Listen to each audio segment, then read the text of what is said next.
Kuti iende atimboda iye ground yakaipa mazviziva. Hanzi ndiyo inongotora mikombe yose saka musarwadziwa. Pull up, pull up, pull up, pull up. Aineti kudzokorora iye ground Zimbabwe. Yeah. Big up plot Makoeno is popped in the ad boy. Every day. It depends with Or what do you we consider call yourself as a controversy. controversial?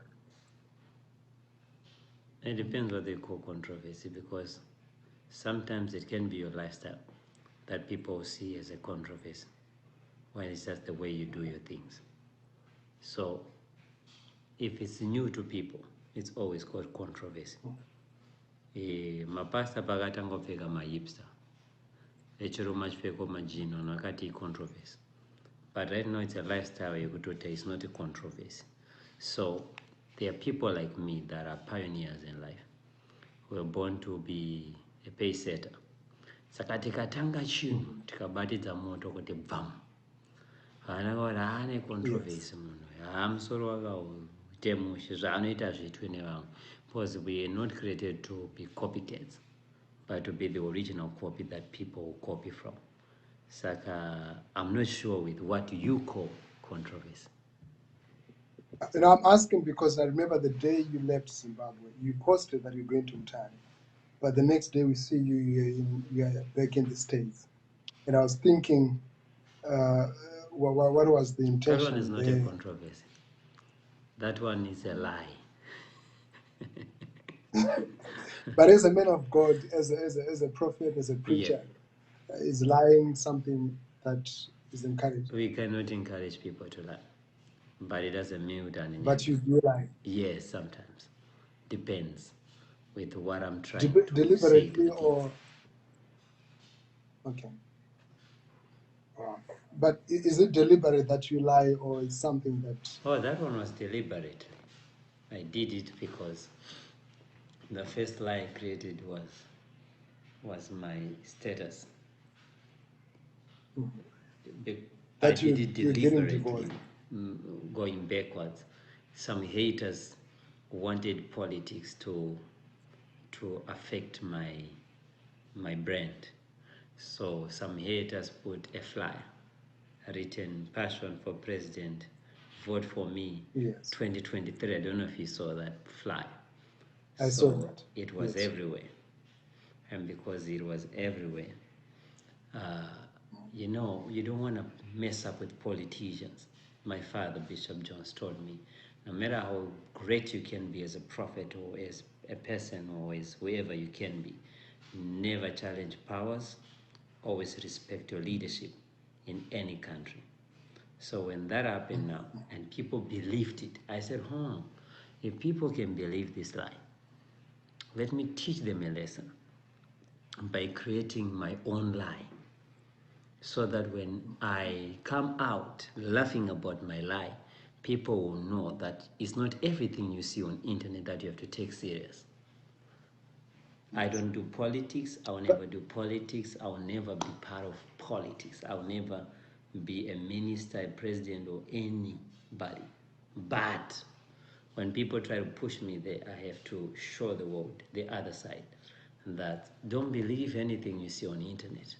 Don't believe anything you see on the internet, because some things on the internet, they are there just to entertain people.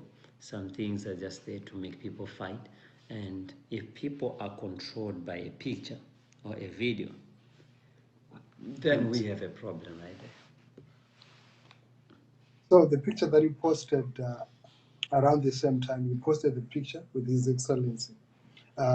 Was that to imply that you've got some political muscle to back you, or you're trying to neutralize the backup?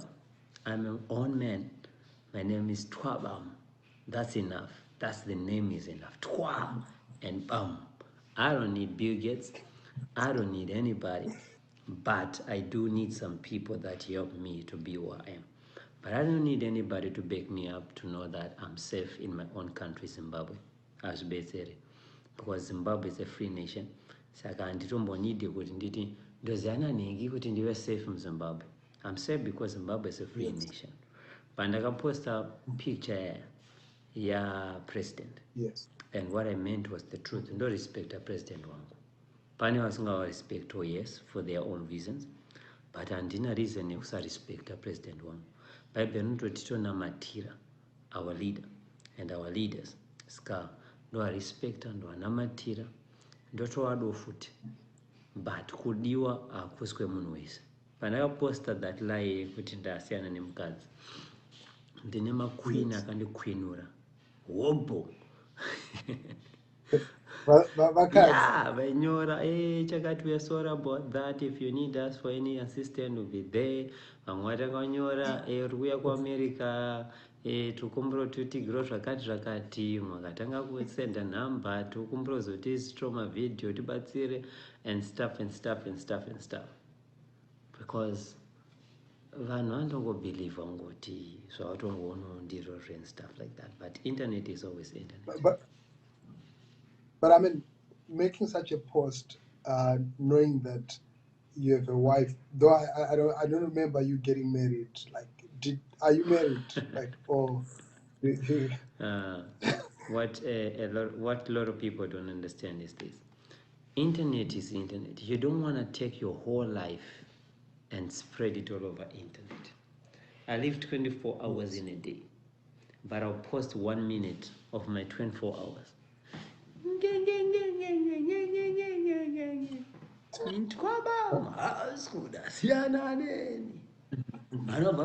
This guy knows what I told, but I just gave you 1 minute of my life.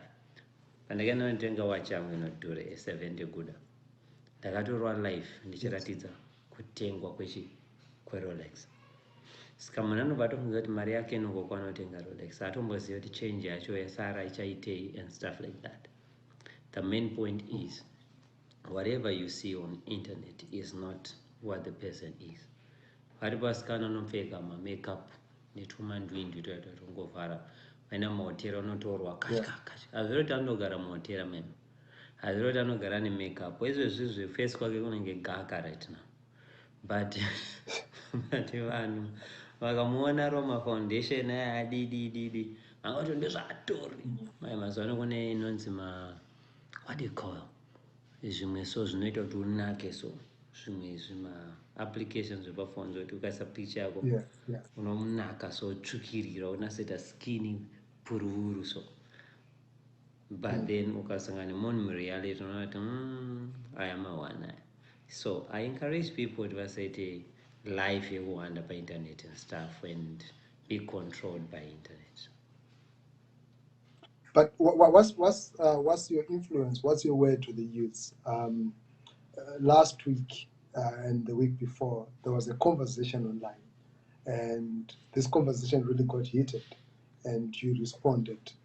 It was to do with you being considered or regarded as a distraction to the youth, young people that are hard pressed because of the economic situation, the social situation, the political situation, and you. I could have quoted, the exact words, but I know you know what. Anything at any time. Yes. So, journalist Hopo Chingono made a post, and he was referencing to an activist, political activist who was fighting for people's rights, and said, not so many young people follow him, but on the contrary, they are following the likes of you, who are distracting young people. First question really that I'll give you before I answer is, akamita journalist ndiani? Anima paper ape journalist. He's a trained journalist. Akauthorizwa kupi? Well, but are you responding? Akauthorizwa nani journalism yake? Because tine vanhu vafanana Simba Chikanza vanongobuda vachizviti ndiri journalist, vobva vavhura zvimafacebook accounts, zvimatwitter, zvimainstagram, votanga kudhiga vanhu vari businessmen, vodhiga mapolitician, vodhiga. Munhu anongoziva kuti ndakadhiga passion ndo andarira, because passion ndianonyararidza maspika. Saka kana ndakada mukubura maspika andangaurira. Saka da kuvhunza kuti anenge authorize vanhu akaita sana Simba Chikanza aya nana chimkonyo kuti vamajournalist ndiani authorizwa nani But kana kuti munhu anongoti but munhu angoti ndakurova news inini ndajournalist ini majournalist but why would you refer to him as Chimkonyo when he's Hopo anonzani Chingono? tora chokwadi hanaso muziye zvangu muniyo ndoziva face yake ndakaiona first time ndakatanga kumuchinzo chinzi padzi first unonzi mambo dzekukurira malife chichi vanhu kuti hano ndoziva changobva mufuneral yabrother wedu mukoma jenembe haasi kuda zvemaproblem nevanhu pandazonzwa nzi dzaita se dzanyora saka anonodzitsvaga patwitter papo pazakanzi ari patwitter zvikanzi no zita rake chechi anonzani Hopo whatever chinono something hanzi ndo zvaanoita ndakati uyu pesa anozoita take nini why ndakatozvitsvaga ndika but this is what was my assessment kana munhu akaita chinhu pane zvinhu 3 zvaunofanira zvibvunza who is saying it number 2 what's being said Yes, number 3 let's stick to the message. how is he saying Yes. it So the message from Hopo was okay. no What the way first that he question was said it. who ndopari kuneva ndijournalist ndichendobva ndati journalist wekupi akauthorizwa nani pandashaya answer. But I mean, we're talking of a CNN awarded journalist. He's an international acclaimed journalist who's writing for the international press. Saka Who asi is Zimbabwean atori international asi local. He's local, but is internationally renowned. Mwezi So ndimuziya. I'm saying in terms of these credentials, okay, Tomo Damumu. Saka ngatibvise who, But ngatibvise who. Ngatichende pa no. what's being said. My question was not based on Kuti Ndiani. This is why in the first place I didn't want to really bring the name, but the context would have been lost. My reference is, are you a distraction for young people? That's why yes. ndachida kuyepa pakunoto what's being said. The what's being said zvinhu zvinobvunzwa nemunhu ari intelligence. Avanoti zvizvanyorwa. Vanobvunza kuti akuda unasomboti chii munhu. Saka chandakaonasoverenga panyaya yake yandakazonokomenda patwitter pake ndichiti uri 11:30:10 yange iri kudeso mvesi yo chaedza kungoti anjengoti followai uyoyo poor followed person. As when I say poor followed person urati munhu asina vanhu vanomutera chaingokumbira kumazimbabwe teererai munhu. But how did he say it? Akaziva kuti akaisa zita rekuti twabam nyaya yacho charira zvoita vanhu achitanga kuvisita page yemusikano. That's what was my assessment. Nyaya yange siri pakuti ada kuti passion ataure zvine musoro because anotoziva kuti ndotaura zvine musoro. Nyaya yake yanga iri kuti akati passion ari kuteererwei nevanhu ava uyu achiteerwa netushoma utu why vanhu acho anoenda unomutera. That's what he was saying. Aisada kumboti passion ana musoro aidzotaura kuti teerai munhu uyu. But now this is my response. Chitora munhu iyeye otora prophet passion then visit our YouTube videos. Ona 5 a passion, ona 5 emunhu iyeye. Then tell me kuti anotaura zvine musoro ndiani. Mako inini ndinoteerwa nemapresidents all over the countries, nations, islands. Kubva unona St. Lucia, kubva unona Jamaica, vaku a lot of countries, some of these things are private. Ndoteerwa nemapresidents. Ndine churches in Brazil, in Jamaica, in Bahamas, America. But is your message consistent from what you preach or you share to these people? Is it the same That's message what that many you're people don't conveying to the understand. young people? This is why that person has number followers. Let me teach even some people that are listening right now. There is what we call inspiration, and there is what we call instruction. Many people have content, but they don't have delivery. Vanhu vakafanana nezi gonyeti rakabaka mazilights rakanaka roti kuona unoti wow. But parinosvika kudestiny harina chekudeliver re-empty. Kota vamwe vakalonda content yakaipa but havana zigonyeti rinoenda unodeliver. Now I'm both. there is a gonyeti rakabaka malights rakazara zvinhu zvekuremerwa zvoti rakasvika rine zvekuoffload. People, they want to bring instruction to people, but they don't have inspiration. I'm saying nothing, but I'm giving you inspiration, because inspiration don't do ndidi. Kana wanakirwa neni chiti face yakavonyoka ti vonyonyo. The next thing is wapedza nakirwa neni, you want to get enough of me. Ndopo wachanoona mavideo manje andikupa instruction. And it is that what is a word? Last time when I was live with you, I was teaching what is a word to people. The other time I was teaching people about nyaya dzebonde. Kana uri murume nemukadzi munoita sei nyaya dzebonde. But anyone akatanga kuticha nyaya dzebonde, hapana anomuteerera, because he does not inspire people. So technically, you're doing all of these things so that you get attention, and then you can speak to people. Unless you okay, and then what's your message to young people? What's your message? Are you not teaching them to be lazy by giving them handouts, promising them handouts, and what is the message that you're giving to young people? I'll right give now you examples. I'll give you an example. Yeah. Right now, Ango Patana Tanga Wakaimba in time soon. Dampa stand. I drive a motor and I'm thinking of pens. At number one, Patracy right now. Patracy Africa is number one. Top 10 here, Patracy Africa. When I met Uncle Angarku Epworth, right now Garaku town go something. Chango Budam town baba. Life yake change. Atone mkadzi, atone vana. Life yake change. Andosvika njimpa mari. Ndakasvika njimugadzira platform, better studios, better videos, better platforms. Platforms again akumpa mari. Life yake yakuchange. I give people platforms, I don't give people cash. I started Passion Java Records for Zimbabwe. And boom, rising star all over Star FM. Anyone on the phone, we are creating platforms for people, not giving people cash. But no, so to win is 300. To one motivation to come. Kanava one motivation ukauya chimba. Then we create a platform for that gift. And creating a platform empowering young people.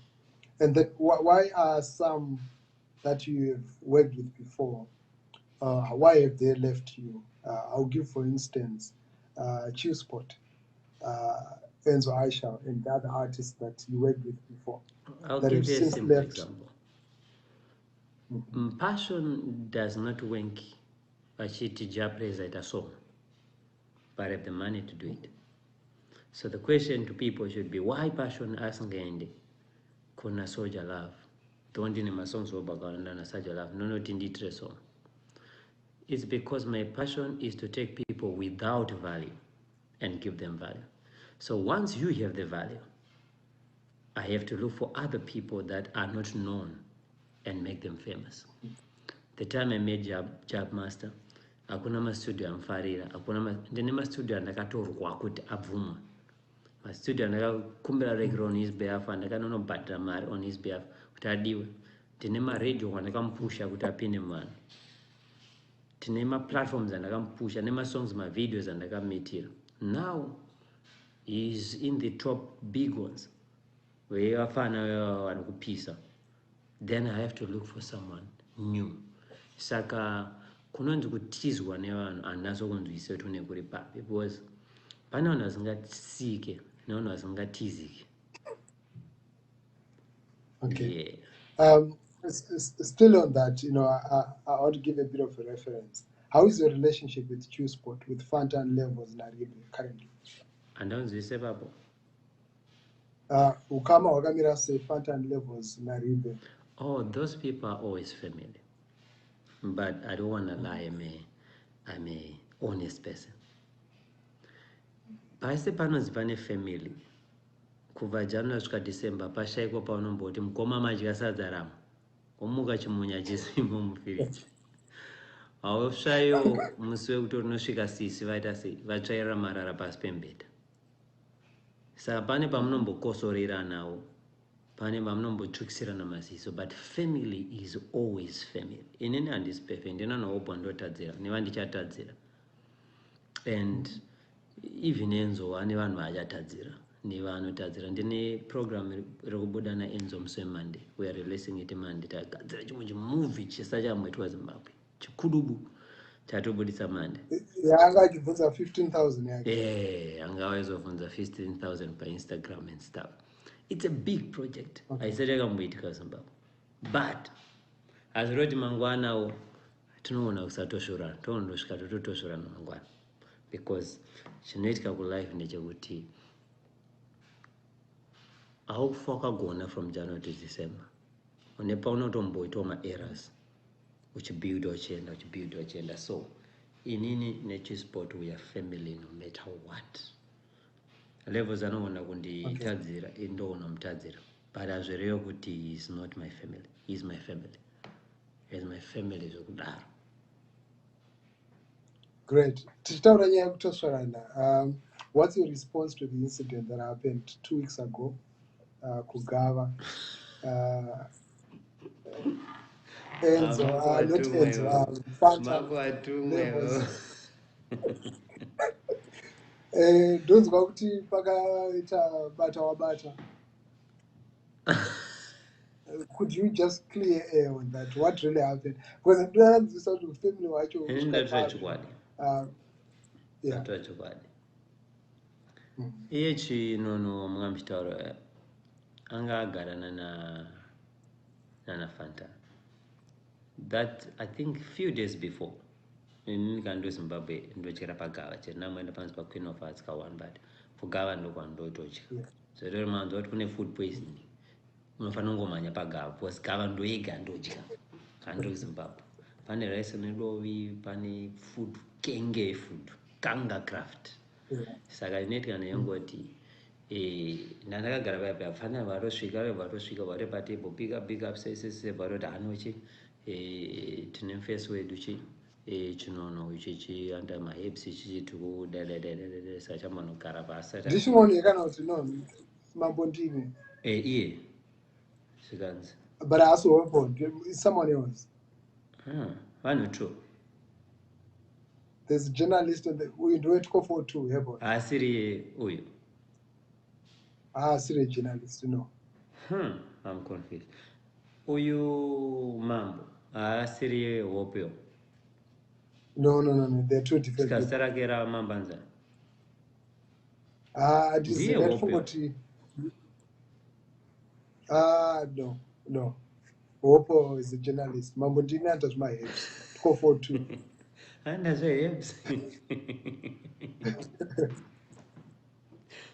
let's jump down.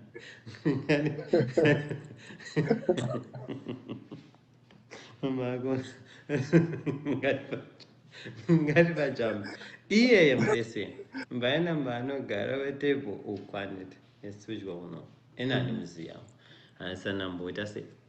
Ndasana kumutana pa phone papa. Anditi ani mzio. But you had seen his videos. Ai papa and ansati ndaingonzwa anenge achita my life akati Ruiz and stuff and ndinanogoborn on Ruiz. Especially vangando Zimbabwe netone vanhu vakaendera my life panosvika kuma 5-6 vandoziva vamwe anditomboziva vamwe andomboudzwewo. So ndopa tatocha zvangava tatosimuka tatienda fana tosiyo timu yangu ichitochiona. I think yakamirira, I'm not sure tangasvika or not. So the following day akanorwa live yake. So as I had inini I was not part of the live nansipopa live yake aenda pa live mbalanga unoshora achituka achita sei, but obviously skill rake mune munhu ane skill rake. Pane munhu angoita skill rekudhisa samad vibe oya wapinda mustudio chake kutongokuroera pasi sikane skill rake oro ende haukwanisa kumisa munhu paskill rake waibata.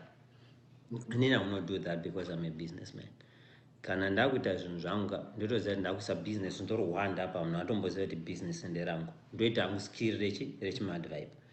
Kana ndida kunatsorana business republic then ndouya ndiri chistyle masiwa ndisina na problem nemunhu because handidi zvinoaffecta business rangu.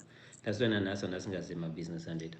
Saka second day tazouya I think some few days after tauya tagara iye angarwa live yake manje achiti pacho chichi hanzi bva ati fale if you know fale ipopa joni fale mfane chichichichi anoita zvechichichichi andikwanisa kutaura zvaitaura chichichi because I'm not sure akadaro panechingonzwa boss asina muona time yekwenda malive ake saka tiri kutozvidya fale ndobva adrive mota yake ndobva agara ndobva aona I don't know why I messed up, but mafungira angu ndaitoti ndiye chihopo wacho hana upo yavagara nditi bhati leave it inyaya dzepaindaneti, don't mix internet nereal life. Agara kane team yedu chichichichi vanogara kutable isusu takazarawo kutable uko boom fala azongosumuka mangwenda asvika patable apa koiwo nditi inini ndiri gay wakamona ndiri gay here ndoda kuningirikina mukadzi wako chichi mena vakuchinjana mashoko papa Fantani munhu anoda zvinhu zvepeace pavanhu vese mukatarisa history yechisport ausoro munhu zonzi Fantani anetsa nemunhu chichi haadi izvozvo boom pana vanhu vaina bva anoti no fale tikumbiro tese udzokero hatangotongopushwa please isiya munhu angochiewo handinazoziva mawedzi aitaura but what I know is he was there to put peace between that guy nafale nakutobuda ronetsano chichi timu chichichiwo inosupport fale muridzi harare haangazobatwa harare yakatarisa waterana ndakaradzwa video yacho mawana pakarowa munhu usadene kana usingagone zvipakeni havana kafale kakadai mpeso chakadai inini mandanzwanza nakuruwa kusero kwazisite kupaka kuvip iyanga paka chikugombera mpeso ake saka ndakabva nangoenda mumota dzangu ndati netimu chi ngatidrive pano inini handidi zvenoise saka ndo zvakaitika inini kuti ndizoda kutsanangura zvakawanda zvoita kuti fale wacho kamuchida nomufonera kamuedera then otaura kuti why akarova mufesi zvakaitika sei but ndobva vazoendesana mumapurisa asari 2 ndobva iye azonokumbira mufesi wacho mumapurisa kuti musabudise video panthen ndasizoiti chichichi hameno mbva waita agreement dzavo ikoko and I was not part of it so ndokunza that this question inofaningeriani iye mufesi yakarohwa but mainzwa sei vapana venyu Fantani nalevels vachirova marata pakadaro aiwa Fantani aisamborova marata Fantani aiti ndiatoisa peace pavanhu zvotodai Fantani asipo I think restaurant yekunova muswere ingadai if it wasn't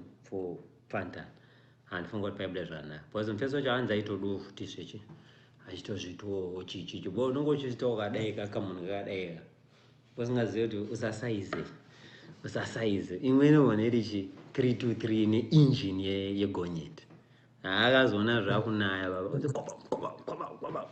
baba akamhanya pakanyima hazizodori baba ane vana wana kana ane vana hazizodori kana une vana nemukadzi chichipiwa sei video yacho maiona mudhara mawana makazvinzwa sei ndaimunzodai zvizikanwa mara mudhara iye ground ndokuti nzeve inenge iri pasi taura chokwadi hapana kutumaya zvechokwadi mai ano but semazoti ndini ndakaroma because I knew kuti you were there pazvakaitika kuti iwe I was there munhu ese akandona but ini ndansiri pati zvinhu zvakaitika uku ini ndakagara ndimba dzenyu anzimandimba yenyu because as you were moving around with security aids masecurity aids yavo anzi ndo akamira inini chandoziva ndichingoti vakarowana nafale uku ini ndakadhiraivha mota dzangu pandarova pasi pandazobatana fale usiku ndakuti yo ndingochitenge munhu akachirachira uringozvifambisa sei ndobva azomborakidza video yaye achiseka achifara ndisaizwe paharare nini I'm the rich kid of Anja in case they didn't know now they know achifara right so inini hangu I'm not part of it but what's your response to Mabondini? Like he has spoken out quite a lot of times about you. He should keep on doing that because dzimwe nguva nezvindadzoka kumba ndineni nemukadzi nenevana and I'm working on life. So I'm going for the next 1 week I'm not available for my live session and stuff. Iye akarova malive achiti passion. Anenge atori mushando wangu arikutopusha star rangu. It's really important. Garamba akatsika paakatsika achitaya kuita. I think he called akasangana nemufesi wangu anonzi Boss Gaga. So Boss Gaga wanted to put peace. So vatoya, I think around 12 midnight. Sandana mabondini alipanza angada kuona chindakala no, you know what, uyu mufesi nana chaantadzira ino tachokwadi because ansana tomona mavideo ake. I think zviri best daenda palife unoita se unotaura palife. Ndakatombotaura naMiss Candy ipapo akatombo tuma kuti Miss Weekend da kumurareka data peace ichi chingatsangana. Ndakati no mudzi kuti achangaenda palife pake unokumbira palife pake kuti ndaitaura but ndabona naProfet Fire chichichi then tozogaredu pasi handana problem nemunhu inandise zvinhu chi mmoyo. Saka ndobva Boss Gaga wataura chichichi akati Prophet ndokunzwai but madimatora ndai kana pafoni ndamufonere mfonera ndakati inzwa mwangu inini handa problem niyo ungatiri problem nemafollowers angu anenge achitongopoika nezvari kuita. Saka point yandouponde kuti yongodzera pamalipe ipo wotaura chichikati tosangana ombo clear air ina handana problem. Ndovati 2 minutes hazvina problem chicha do it chicha handizo zvakaitera. Suppose I don't follow him. Wow. But do you feel loved or hated mastreets muHarare muZimbabwe? Ndodiwa mani mudara, ndodiwa singaiti. Even after because last 2 days mamuchipiswa mudara Facebook yenyu yanga ichibvira. Ndara ndodiwa nandina mudiwa wood mudiwa anenge I'm handsome mudiwa but I say something ndangoti anyamudiwa chechemana muti iwo nini ndanandiwa zvikanza mudara ndakaipa mudara bo dzikisa window rako ini ndakudzosa seat rangu mashure ndinenda drive ande but afamba panapa svika uko ndikati chivhara andavhura rangu window andopedza 3 seconds mota mazara yaunganirwa yakumbwa nevanhu vakazara pasha buda azara ndara inini ndodiwa. Ndasvika kuvhumba kwevhumba mountain ndakarelaxa ndichitoti ndiri kwakupedzisira ndombozikana baba pakazara vanhu baba kuzara kwamutare macheke rusape everywhere. Ndaramakaenda muinbox yangu zvanei ndichitwa nevanhu baba ini ndodiwa. But it won't be a balance ukashayana nokuenga. It doesn't make a sense. Saka unofana kuwana good nebad kuti ubalance. Saka varipo vanozongoti ngeu vachingoti ngeu but tomenjero asana jera nogoboda ari zimudara. Saka the main point is andodiwa mudara zvekudaro. Ibaba akusati kwakamboita celebit kuZimbabwe rakaita seni vanongonakirwa nazvo kana vavenga kana urwadziwa kana urutsa but akusati kwakamboitwa celeb rafaneni. Ndakataura ndakati ukatora zibig artist ningi apa naningi vari 3 wabatanidzwa waisa mota 1 avaitiro zvandikuitwa navanhu mastreets azviti. Mundarada nemusi watakangopfuura nemushop taida kutenga creed pa5 avenue but kutidzwa kwamotya kuti apfuura nemuspa baba in 1 minute spa yange yavhara vanhu vazara kuti uzive kuti vanhu vakabva nekupi ameno ma1 zvekudaro ma1 pane pamwe patadhiraivha wamutare ndakatozoenda mune imwe motikari protocol panhu anorara masitsi ekumashure vanhu vaimhanyisa mota baba isiriyo wangoona kuti iyo motikari iyo inofamba napassion ane mufesi right now ari kwamutare akaenda nemotikari inoshandisa ndiro Zimbabwe nhasi vafona makisenda karara vanafare kanzi motikari ikazara vanhu vakuramba vari kuti vhurai bhuti pashoni akawanda mubhuti vanhu vakazara kwamutare apa ndiko ndiri kuAmerica. But could you because you are known for giving out handouts and people are right now are struggling. Mayisa angachitaura nahopo kuti maybe they misplaced priorities and you are distracting them. Ndara you'll be shocked to know kuti ndinesangana nevanhu vanenge vachitondipo mari vanenge vachitondikandira mari nepawindo ndakavhura windo inini ndichitokandirwa mari 1. Number 2 ndine musikana wandakahagaka akadonha kufenda kuti pa I think amene chakuritsa reni video yacho ungohaga umunso kufenda ndine umwe aichema kuchema aita kusheka so ndine mamoments ekuti ndasangana nevanhu vanoti ndingatore mapicture unoona munhu achidei adakutora picture so achidedera so pamwe munorema kamudara aiwa pamwe ndopisa muchirema ndichirema mapisa arema aiwa level randaiswa namwari inini kuzimbabwe asati akamboitika. I will tell you this vana munhu vasanakirwa nazvo but pachokwadi mudara ndega ndaisariziya level I was shocked ndasvika Zimbabwe ndanati mawana. But somebody said to me, you choreograph everything that happens around you. You bus in people. Why should I? You hire cars. You don't have cars of your own. Zvinosiyana ka ndakabuda panze unoramudze malambomboma chichi marange chichi right. This is my home. But ndambobvunza question because handirambe kuti ndauya kuZambia ndohaya mota ndauya kuSouth Africa ndohaya mota ndingauya kuZimbabwe ndohandatenga mota ndikara 1 week. So the question is, Bill Gates akauya kuZimbabwe anotenga mota alright pamwe anyanya kuita mazimari Kelly akanzi auya Zimbabwe anotenga mota andigare Zimbabwe anoti kana uri mhene unza lambo yako unza Bugatti kuZimbabwe urati ndaitumira kuZimbabwe ichadhraivwa nani handigareko ndogara kuAmerica. Why should I buy cars sekusoZimbabwe kana ndo Zimbabwe ndofonera Anfesons Brighton wePunjab otonditi no torai eni motikari dzamuri kuda neukama watinadzo ototi kana mune dzimwe mungobata fale yende andase tianonga nemakeys different cars kada kutoenda kana kwamutatu kunotora namota na 5 kana 7 then we drive because ndashanya ka ndiri mushanyi kuZimbabwe. But what's the purpose of the convoy? Like you have so many cars following after you. Of course. Security.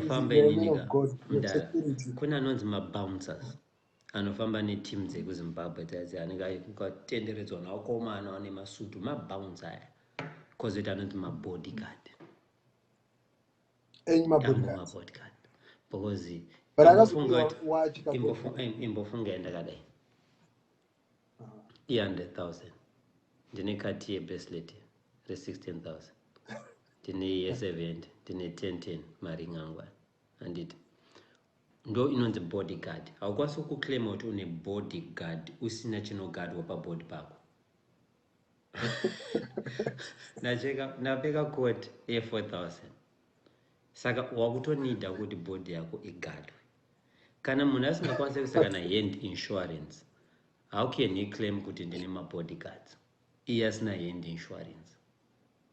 Unofanira unoinsure uroko wauzatika pane pandasvika kuti ndinoona wachekwa amama pabata Prophet ndinoteka watch 500,000 $500,000 watch non something Daniels zvakumika sense kuti munhu akadaro aite bodyguard amama pabata. Saka kana wakutravela manje ukutoziva kuti handitravele ndega kana wasvika panga pahotel ndotraflo rese because une zvakuda kuti uchengete zvako sefa yako inenge chirema.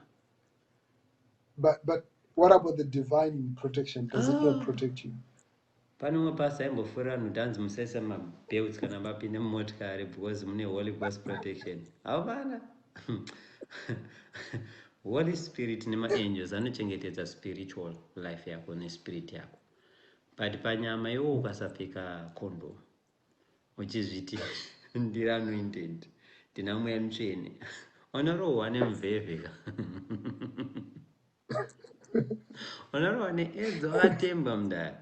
Saka poindiri pandeu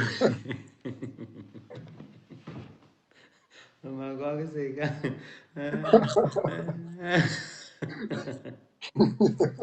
saka poindiri pandeu kutika Mwari anobatsira anozvibatsirawo sometimes ndo vhesi yaitaurwa navakuru vedu tichikura haimwayo mubhaibheri but Mwari anobatsira anozvibatsira. Saka you should be wise. Saka tine vakomana vesecurity tozoita mafamily yangu nenana boss lashanu then vakomana vangu anechitoza team yangu nenana Stuart Nyamayaro pamwe pacho ndina Enzo pamwe pacho pamwe ndina Jamasta kana kuti ndina Uncle Everton Auscoda. Saka kuti uzova mane mota 1 makatsikitsidzana manje azvizobudi ini ndofara ngendere pamafonga nchidriver andowanzofarire vanhu unless ndine haya andoziva kuti kana ndini kana ka private mamboti unongo chidriver kuona wanga musikana kama 1 atunoshinyira saka kuti uzoti wana munhu unena angopatsana azvizoite mota saka bama unofanira kufamba kana na Bishop Joshua umwe utoti ukangoti amanoona kamana kuti rabashanda we are protecting our prophet wadanga urondima wachinamata and stuff that will make sense saka ndinoziva kuti tifambe maconvoy aya number 1 yacho inenge iri liberty unongoda freedom yako number 2 inenge iri nyaya yekuti pane vamwe vesecurity vamwe vechichi tetakasiyana zvinosiyana ibrand kaye. Great. I'll go to my last 3-4 questions, but before then, I'll pick a couple of questions here. Tracy Niki Mkwatwa is asking, Passion, we know you paid Blessing Workwesh Metro to organize Vandu so that they can take pictures for the newspaper. Plus, your crew called Mambo so that you meet Bagava. Why to apologize? So the question is, in India, I apologize. Ndakamboitei chekuti apologize. And I mean, Anzi, maybe to, I don't know what. I mean, I mean, muna sonzwisa zinetika masteka. Mimi ndimaenda live mati passion imbwa kana kuti passion irwaifi ndimadara ndito. Ini ndobva ndakutsvaga kuti apologize. Does it make sense? Ndime mfana kutonditsvaga kuti apologize kwandiri because ini ndinika muti uri kubuditsa zvimiti kana usiri kundirwisa kana kuti usiri kufarira inini kuti ubate chimuti kunonetsa because ndini muti wacho une zvimiti saka ndota time here yekurwisa vanhu vasati vane zvimiti ndotere time inini yekuti it does not make sense inini ndindega ndakapfura level yomumbinga ndamurungu mazachikura baba taita kuti munhu akangoita mari anzi uyu murungu wangu ndo level randasvika makore 9 ndini murungu ndobva ndatanga kunetsa. What's your net worth? How much money? Like what's your net worth? Ndiri murombo mudara nditorotuma millions toshoma mudara toshoma saka ndakati kuverenga ndikanyembe zvangu but tikuripo tumamiliyoni toshoma hatu hatuna kuzozara kusvika mabiliyoni but tikuripo tumamiliyoni. But then Enzo is saying you owe him 15,000. Ndo zvinenge zvichiitika maya mumastreet zvekuti for example takagadzira zimovie naEnzo and stuff anenge aita zvebhajeti iri kune vanhu vemalights kune vanhu vemacameras kune vanhu mamodels kune naEnzo vacho kune vanenge vaisa masongs vanenge vaisacheka inini saCEO ndotanga kunotsvaga nemaworkers nchiwapa $10 ma$15,000 zvobude munhu anenge asinganzwise channel yebusiness kuti kuna naboss lashani kuna nani zvafanira kuti nhasi parongwa live mamboronga nini kana kuti mamuchibata naboss lashani muchironga but kitomboti dai sinobuda zvinoitere muzobuda live muchiti passion handishandisa passion anga vana uya palive anapa ana uya palive asi zvoiti mamanoziva kuti aboss lashani ini naEnzo tinorowana zvibhakera toseka because ndisekuru namuzukuru so it goes beyond nyaya dzemusic sekuru namuzukuru saka handizoziva takabhadhira kondahana but mari dzese dziripo hapana mari isipo all the money is there kambe nona mufona izvo nomuisa paloudspeaker asingaziitire live yedu nomuisa palive because that'll be cool if it's possible. Zvamune muchida zvido zvenyu kunyanya pamene adera phone. Thank you so much. Was another utonatsoziva kuti aufa nenyaya yemari. So thanks a lot to those that are dropping comments. I'm going to pick a couple of comments from you guys and let me see commission. Number yakanyora calling amendiri kuonekera. Okay. Yeah, you know not ringing, but I got calling. Okay. Or maybe I should call direct. Let me try. Okay, it's fine. Do you feel kuti vapfana vari loyal vamuri kubatsira? Nhara chandokudza ndechekuti varume nevakadzi, kunyanyanyanya vakadzi. 90% vakadzi iri lawyer kuhomwe yako, but 100% yevarume, 99% yevarume iri lawyer kune benefit yakuwana pauri. Saka kuti uzobuda uchiti ndine mukadzi ari lawyer, unokwanisa kubvumidzwa kuti mukadzi wako ari lawyer kana ambosvikirwa namiriyoni yakati no, ndasvikirwa nemunhu anenge inini oti no, wasati auya ari lawyer uyu. Saka what I know is kana une mari, anyone around you kuti umutrust kuti ari lawyer anonetsa. Ends us there. Okay, cool. But you return the cost. No, it's fine. I don't want to keep you waiting for too long. You have got a new talent show, The Rising Star, that you're doing. Could you maybe just shed a bit more light, Jagamira say, with the talent search? Well, Rising Star, Chandaka, I don't shit about that, but none is not the right people to work with. Yes. And in the apply a radio license around Kudar as a trouble. So one day I was in the Panama Fest, so I will touch Muji Chamembe volume something. My interviewed what happened to Chamembe when I in So profound, yes. It was a very good program. If it's still happening, change of anonazona support was a brilliant one. Second, I was take fair history again, go to radio, iPhone. Obatanga kurepa kunatanga kuimba then kana wagona pansi uyu ngawe studio. Then I said, oh, let me create a studio, let me run the same concept, then touch it, then Star FM, the grand no come on Star FM. It was easy. Then we reached out to Star FM, and then Miss Weekend in organize out his body to tanga program. So the main idea ndiye kuti kune vana vanogona kuimba but havana mari yekupinda mutown, yekupinda mustudio. Kuna vanogona kuimba but havana mari kuita video. Kuna vanogona kuimba but havana data bundle kuti vavhure YouTube yavo, vavhure iTunes, vaite music and vaitoisa. I've been warecorda studio kuti uise song yako ku radio, but TV, everywhere, akawanda. But so I said, let me create that platform. Munhu anongoimba ku radio kana angogona oya ku studio orekodwa tukushanda na oskid ku radio orekodwa mahara topackage munhu tomvura ma YouTube ma iTunes. That's what I've been doing with all these guys. Yes. So ndine ma connections andanawo ku Tanzania for music, South Africa for music.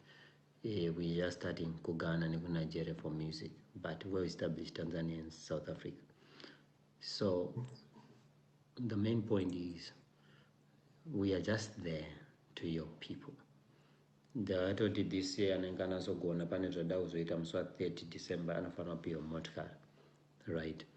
And then I met a great man, which I cannot say the name. I said, in Indo was on Obuditsa did Zimbabwe at 25,000. Magazuana show my Zimbabwe so show. Then got a race and etc. Win a sound Zimbabwe. Then I said it's a good idea, let's do it. But the main point is good to winaimba. It's a motivation. It's a talent to the fullest. This year, per talent show year, no bits at $300 every day. Japan and win $300, $300. I used to marry not so not marriage. I didn't know. It's a heart that we want to build.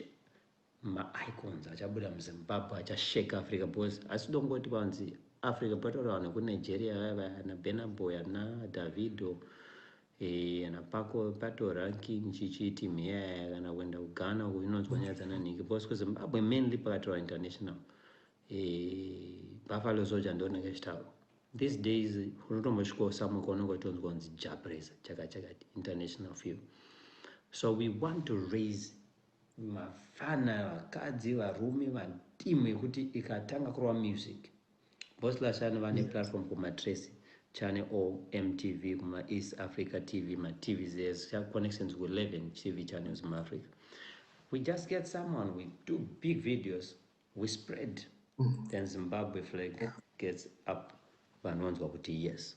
So that's the main reason for the Rising Stars. Wow. And how long is this Oh, it's, going it's, to it's happen? Is going. it It's going to keep going on Star FM until I start my own radio. Then it will shift to my own radio station. Okay. Wow, that is great. That is great. There was a hint, Yaguti, you were signing some big producers. Could you maybe just highlight Oh, on not that? me. I don't have time for that. But Passion Java Records, we managed to sign about 4 artists. I'll give you one who is a Okay. guru in Africa, and S2 Keys. S2 Kids, the producer from Yeah, Tanzania. he's a big guru. I think you know him. He's everywhere. Yes, I know. Everywhere, international. You've recorded my Americans, my Chi. He's big, well big. So we signed him for 15 years. He'll be working with us.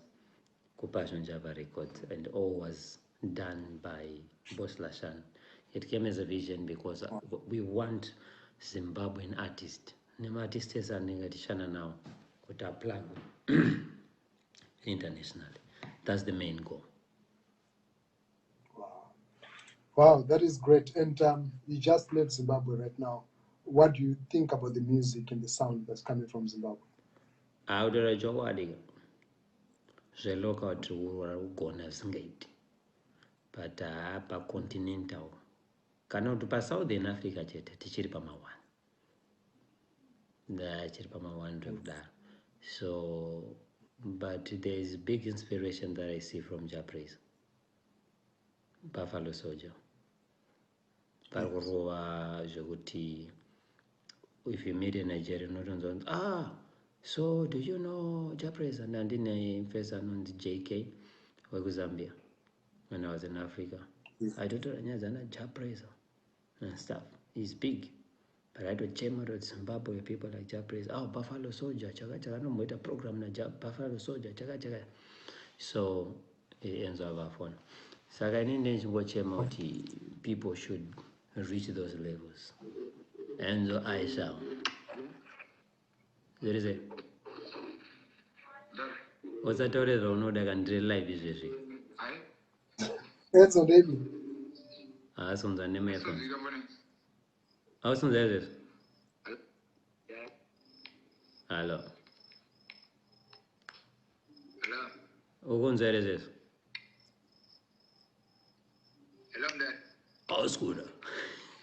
Ukunzwa ere? Ayisunzwika. Kwa now? Thanks for phone. My internet here, one. Yeah, Mawan. No, that's great. I mean, it's actually encouraging to hear what some of our artists are starting to get mentioned in those places. There were a BT, about MTV Africa Awards, and Ngona Shasha Chitanga nominated. Lope. It was a Enzo. Shasha. Hello, Dad. What is it? Uzataurize kandipa live. Uzataurira unoda ndipa live. Saita. Exactly. Inzwaka pane nyari kunetsa kandini anonzi plot makonomziya. Ayisunzwika kana.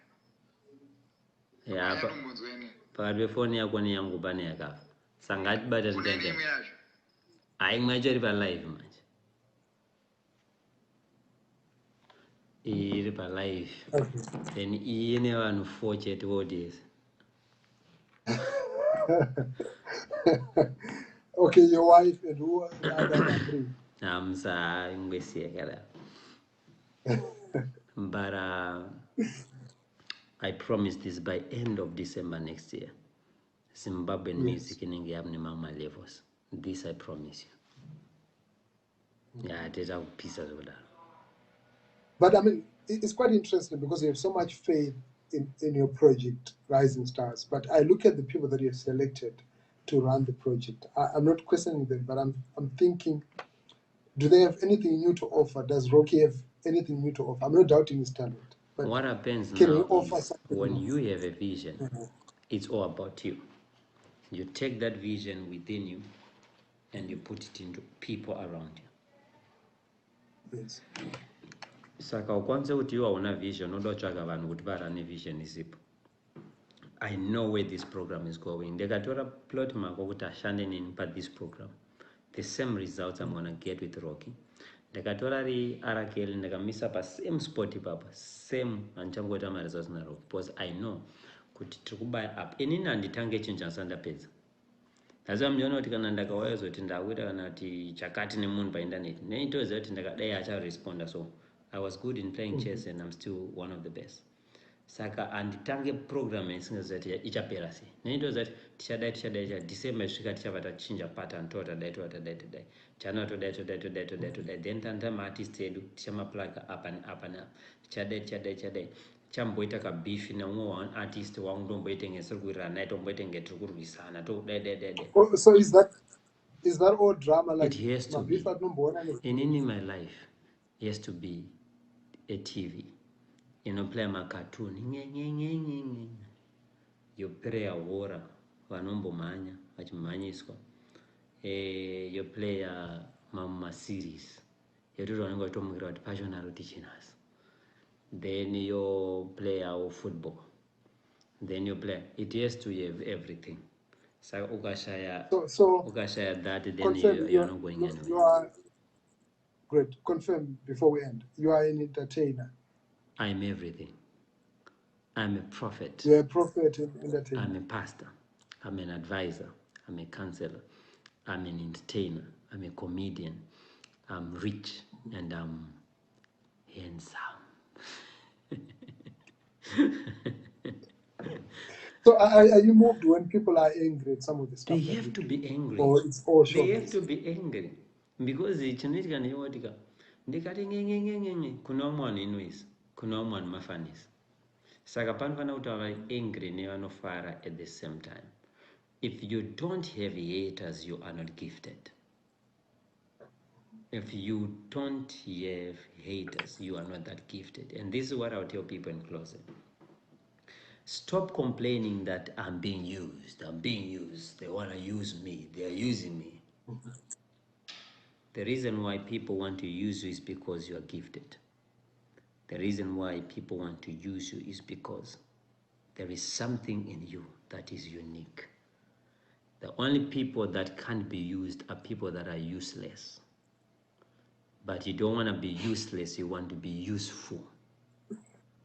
So if you are useful, everyone wants to tap on you and use you, use your gifts and stuff like that. So everyone watching, find time to access yourself. If nobody want to use you, why? Then on the other end, if people want to use you, ask yourself why. You got something in you that they know they cannot do without you. Whether they have money, whether they are big, they are rich, they are famous, they are in power. If people don't want to use you, it simply means you are useless. You must have pastors that depend on you. You must have politicians that depend on you. Rich people that want to depend on you, because there is the uniqueness in you that everybody wants to tap in and be part of. You have to know that you are too special to be begging people, because when God sent you on earth, he sent you with a special gift that nobody else in the world has, only you. That's why I'm doing a comic pastor. But but he has his unique talent. Kunana Madam Boss. Wagawea wakati twibidi twaba behaden key shearings of the what World Bank as Budi. But one uniqueness yao. Yakuti kana comic pastor. At the same time, punirumeze mfana ronde Roni D kana mambo rindone yude. Chintalila, chindu zari maglaza ragadezo. Rine uniqueness yaro rega. Reguti inini ndagada wenjide azibude. So people have to identify the special gift they have and be a blessing to the people. Then life becomes very easy. Jim Krumbandi says that's a live version. There is being used on good terms and then there is being abused. I'm not talking about being abused. I'm talking about being useful. Are you useless or are you useful? Those are the only two things. It's either you are useful or you are useless. Me, I don't want anybody useless around me. I want people that are useful. Not people that can just be used. Useful. They can be used to the fullness because they have something in them that I myself Gerald Matanire would admire. is asking. Okay, great. Gerald Matanire is asking, could same chingu supporters in dance or dance or chet? Kwana Takura and the other guys that are talented, why are you not It was giving them time. support? Music in a time when a time yakamonetsa R&B. Yoti zvemangoma zvazvizvane tsvina tsvina. Zvimarasta rasta. Munozviziva mango acho emasalad anaroka nana Royce and Royce. Neimwe team major players ndomazo akaputika naro anamudiwa zvechisalad kwaigezwa upfekwa mavhela sutu. If you remember those days kuchorwa zvimabantana mazuva esantana kare. But Winky D akayamba achinja system yese yemusic. Winky munomuziva Winky when he delivers. Mungwaziva kuti Winky wena akasvika panomanywa.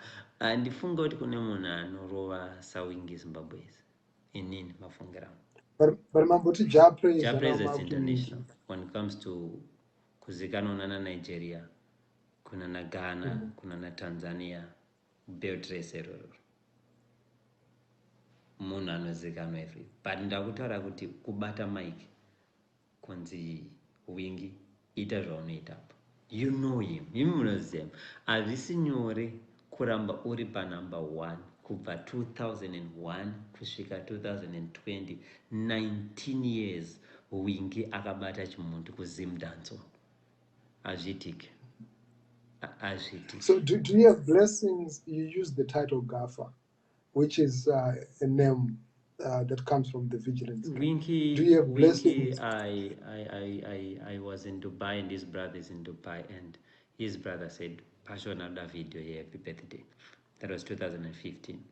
Then Winky Chigafa, Passion Java, Chiso. The rhyme was good. You know, Winky D kind of rhyme with the Facebook page, you know. Rhyme. So I got rhyme Gafa, Passion, Java. Saka ndakabva nakirwa the rhyme. Then I started doing the same. Gafa, Passion, Java. I think because ndine influence of food, chakabva nopinda muwana. But inoziva kuti Gafa to the Gafest ndiWinky. Ndochibaba chatotoziya, munesa noziya. Saka Winky akayamba achinja pattern music dzese. Zimdanzo ndobaenda pamusoro. Zvana R&B, hip hop, zvese zvakabva zvavhariswa. Tikutaura hedu chokwadi. Kana ndanyemba mundidzoroti ndanyemba. Saka Winky mbaramba achirova pakombosumuka vamwe pakomboputika ndopakazouya mazuva ana Sauro, ana Sekalazi, ana Talky Vibes, vanhu vakasiyana siyana vachiputika vachiita sei vamomboputika vambonyara vamboputika. But Winky rangoramba richingorwa consistent. Saka Zimdanzo yakanoita chimwe chivalue ekuti inini kana ndiri kutsvaka Winky handisi kuda iye ndikuda influence yake. Handiri kutsvaka Enzo handisi kuda Enzo ndikuda influence yake. That's what people don't know. Kandi ndiri kutsvaka Angopata ndiri kutsvaka influence yake kana ngave Bazooka. So the influence in a Zimdanzo right now in Zimbabwe, you cannot compare hip hop ne influence ye Zimdanzo. Inini handisi kutsvaka hip hop handisi kutsvaka Zimdanzo ndiri kutsvaka influence. And ndinotsvaka kuti ine influence yacho ndechipi. But all these things changed recently. All these things. What is good? Yeah, all these things are changed because Takatanga Rising Star. But at any type of music, we are here to raise you up. We are here with the star that you are, the star that you deserve. So I can come as you are, and that's what we are doing. And Amuskuri Makarimwa Gdara. No, we'll never do that. Okay, great. But it's not sometimes when you try my industry, more because sometimes you don't want to promoter, but sometimes stage to promote. Sometimes. Sakuno yo mama promoter futi. Ori mwe pa ma promoter pa ndopo onosvika panguva yekubondera. Because munhu one anogona kurekodha song one kwamuri mese, umwe anogona kuna passion, umwe ndo unorekodha kuna Ningi, then Ningi otanga kubudisa song passion asabuda. Sama challenge anomboitikawo, but mukukuru unozonzwisa this guy is a good guy. Teta kutongonetsa no bozi kumarecording ndokakanganisika stuff. So since maungubate ipapo naidambobasiya ngutisatavharisa, you and Nash, you are in good books. I called Nash today and we spoke. And I'm a project I ends on and stuff like that from his end. We're just talking. Nash is a good guy. Ndakambo topesaniswaona Nash, but anopesana boss. I confronted. Nash, ndikunza zvakati boy here. Ene ndatokopora kati maona ukopere vamtoda song torenyi song. Ndana problem nemoni ndozvitra business ndorepresenta ma companies, ma bank, machichichi andomboita ive makada kundikopora handireply chichichi. Later ndazoona Nash angazombori part of this. Ndatoriwo zvetu kwakati pasazofamba so. When I was in Zimbabwe, I don't text out per number. I was out on the Richard through store. If passion needs anything here in Zimbabwe, I'm here to help and stuff like that. But to text him, saying it, text her, that's a phone and stuff. He's a very good guy. And Nandina Jamasta studio kwa Zimbabwe. I started no. Pailo mari nyashakatonipa 1600 achiti YouTube views dai scan pamari munhu asiri kudzvanyira pana musapana munhu anoteka advantage kuti apana matoda kana kuti $100 kana wada 200 right now ukangondi 200 song yese iyo pano make anayo mari pa internet ona 2000 3000 obangwesa more. He is there to help, to give life to the people, the youth of Zimbabwe. So I don't have any And not picture. distract them. No, he's a very good guy. Wow, thank you so much. I know we could continue because a lot of people are asking things and they want to hear from you. And I'm glad a lot of artists are also tuned in. Knox Guni, he sent his shout outs and he's doing quite well. And very femera international food karushanda na Master KG. Master KG. Yeah. People saw Master KG go birthday kwangu. It wasn't like Drima top shot or stuff. It was through Knox. They are connected on a boss Lashan. Boss Lashan does things. There's a birthday right in one day. Yeah. Titori mangwana rikon wana phone la jinimbi so madiwa so boss Lashan venue, different people fly. Ravan is family to us. Revani, Ningi, Buffalo Soldiers family. And I don't know, Tonzonza, Nasi, Master Kejani, Toshika, and his Panapacha, but it was Sangan. Tutomix is a very good guy. Tutor reaching number. We are not talking about business, about music, but everything was because of Knox and Rupusha. We need people like that in Zimbabwe. Wasna I need Raven and face of that. Man, I don't shit as I don't link in one. But it's not like that. He's there to create platforms for the people and be a blessing to people. So Knox, if he's still there, God bless you again. Don't have an name on WhatsApp, so we'll talk more later. Wow. And there were a lot of things that are coming through. I'm getting information but like you said, you're an entertainer, you're everything. There's always conversation around you and what you're doing. And I really appreciate this, the second time that I did an interview with you in a space of 12 months. And thank you so much. It's such an honor to have you on the program. God bless you and God increase you. Thank you. Right. Was one confused about Mamba City.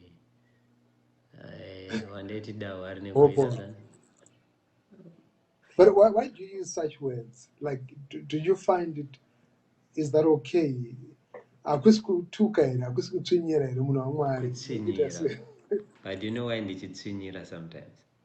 Yeah. Kutsvinyira kunonakidza. Unoziva kuti kuchikoro tainzi ukanzi musoro unenge upgrade. Hazvireve chinhu but zvainakidza, you know. Hanzi musoro unenge wafadza. Baba vanhu aikona kutaurawo kuchikoro baba.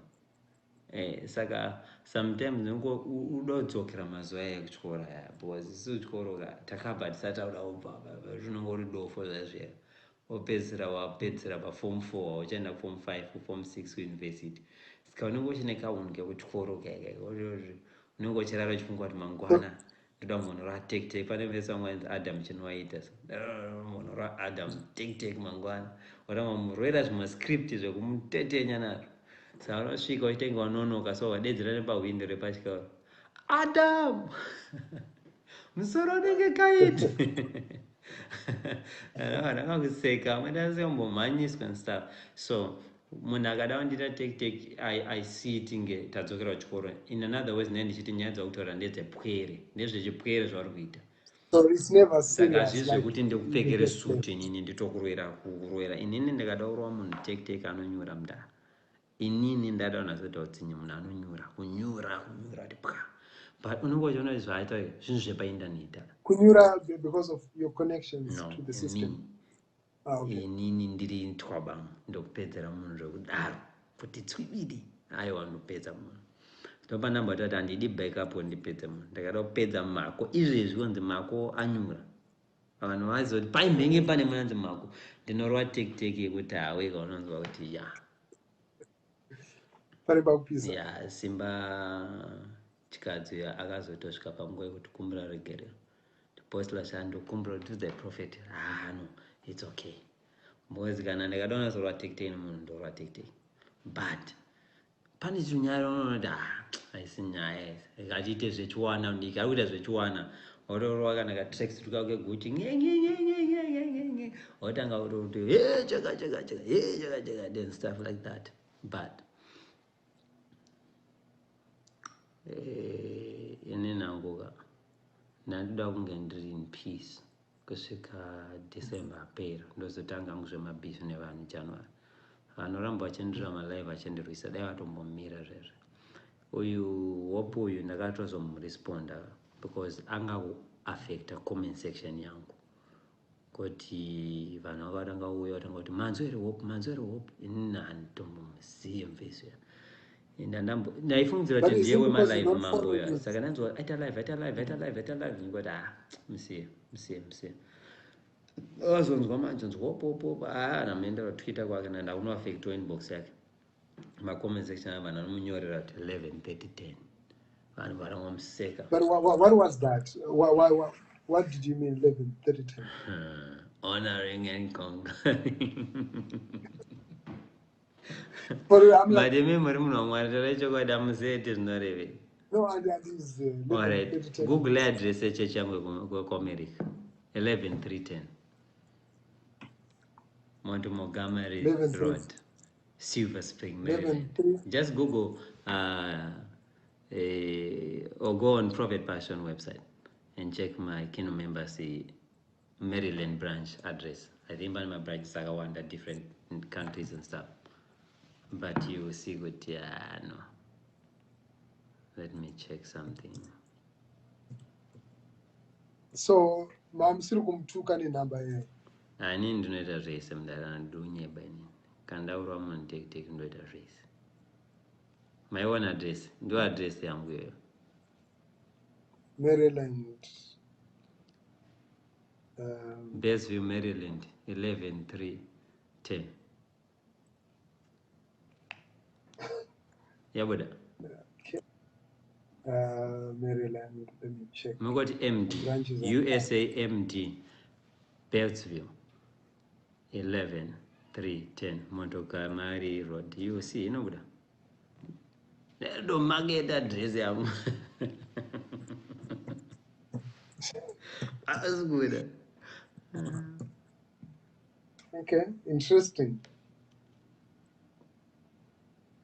Okay, doesn't answer Italian, sir. I want to tell us serious. Thanks a lot, Prophet. It was nice talking to you, and those stars, I see you, and yeah, wow. I mean, the response has been good. People have been sending questions, and thank you so much to everybody who's watching. And also, big shout out to Boss Lashan. Boss Lashan is the realest. You remember even the first time that we spoke, I passed the compliment about him. He's vanhu ndozvavasingazive kuti passion azonzi akurira ndiana boss lashani anonge achimake things possible. Yeah, anana boss lashani, anana prophet Israel Matthew, nana Bishop Josh. Anonge achimhanya kuseri achita sese zvichibuda na Stuart Nyamaro achimhanya kuti zvibude. hanzi anenge atenga maviews iwe ndangonyara ngukuyibvunza hanzi Stuart anotenga maviews aitenga iwe pagara yemumba. Of course unoziva kuti in the history of Zimbabwe, yes, nobana mbutoti mapioneer pa akusati kwamboita maviews akafanana nema 27,000 atakaita nababa Shera. And that's why people think Saka, about of course munhu of course ukasatongobelieve unotongoti chi munhu ari kutenga because inzwa you know tatine page yeZimbo Life, Zimbabwean social media, Zim Celeb, Prophet Passion, Auntie Jenny, nemamwe about 5-6 angeiswa baba ese aiswa one life maviewers ese ainobata nodai achinda pa one mapage ari kupisa. Number 2 passion wacho ari kurira ndindaitoririra zvokurira zvandikuita izvezvi zvokurira kuti uye nditiwabama ari kuita chini usho. Then number 3 chinzwa paprogram pacho pana winkidi baba pane show yakamboenda wingi kanyora kanzi baba Shero varipo ndanza baba Shero akatora chimuti mavhizi ari kuma 16-17,000 vakanombokwidza svika kuma 27,000. Last time patakazonge tinawo econet yanga isiri kushanda but vakapula svika kuma 16-17,000 live views because combination yacho ingeri too much. But vanhu vanobvumidzwa kutaura kuti kutenga maviews because takuchikuvhunza ndakambovhunza tora kana itengwe mari kwainzi 1,000 and about hanzi anoita dollar for 2 which means kana ari 1,000 ingari 500 kana ndatenga pa 27,000 tetashandisa about 30 ndizo about uma 13,000 US dollars. 13,000, yeah. Lichwane return hapana. One. Number 2, some comments esa aizonzi paita 400,000 comments anenge about 400 comments dzatengwa futi. I don't know if it makes sense to the people. But I think at 27,000 views. Koma comments are kuti baba Shero agona. Wona akuridza ni guitar. Ari kutengwa ma comments. It doesn't make sense. But when you're a pioneer, you bring something new to the people. And the only answer they have is, we don't believe it is ukutaitika. Passion arikugadzira vanhu vakamuunganira baba mawana hundreds of people ngavaungana paZimix paya kana kuti ku St Mary's kana kuti kwaMakoni kana kuti kwaMutare unenge wazvironga hawo. But zvinosasa kumaitwa muZimbabwe celebrity rinonzwaro zvekudaro. So I have to go now, but I want thank to you so much, and thank pass all my the greetings to your Zimbabweans friends. for their love, and mainly my beautiful wife for always standing with me, and the new baby she And just she gave me. tolerates everything that you do. She might not understand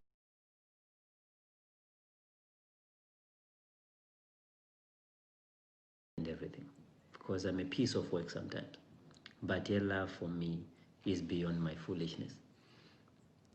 I don't do that, and I love her so much. So much. Yeah, she's I don't know, I can give a definition. She is also the wisdom behind me. So if she wasn't there,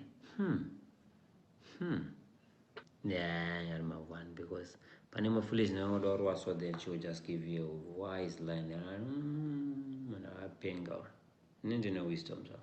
Ininiga ndirimunhu anoitenga akapusa. But that's not pusa. Ndotozviitisa chibaranzi ndisiri baranzi. Sero munhu anosvikira anondora nyimwe skira afunza kuti inini ndiri munhu akurira kuborodhi vasingazivi ndiri mufano wechitungisa. Anondora neskira ndaitoita kudhara 2002. Andora neskira notomusiya chendora neskira abvuda ndosanga oseka nabhoza shanda hampana anondaba aso musamudzose next time. So I appreciate my wife, my kids, my new baby, and I'm happy to be back home. And I swaft lambo zideni zvimasteam izvi zvimasona chichi. Zimbabwe unenge usina ma-heated tiles kamba. Nongorwa nechando but kwakuchipisa ako apa muna muchibvira mudara mune muchida ita mune musina ma-AC afane munane mune AC chinonzi chakuiswa madziro chacha vanga vachiti bvamjiri ngoti ma1 holy ma1 ma1 mudara. But we praise God, and I'm praying for my mother. She's getting better every day. She was very sick when I was in Zimbabwe. Apostle Java prayed. I prayed. A lot of people prayed, and the people in my WhatsApp group prayed, and now she's really better, really better, and we appreciate and we thank God for it, and we hope that the next year Reuchi, Renyuchi, to everyone. Yeah. Next year igore Reuchi. Ukaidena unorumwa, ukaifarira unodya zvinotapira. Saka igore rekurumwa kana rekudya uchi. Gucci, Nyuchi, Uchi, 2021. Wow, thank you so much, Prophet. I really appreciate it.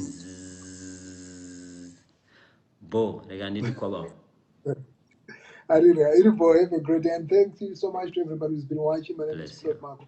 I've been speaking there to a man who doesn't need an intro.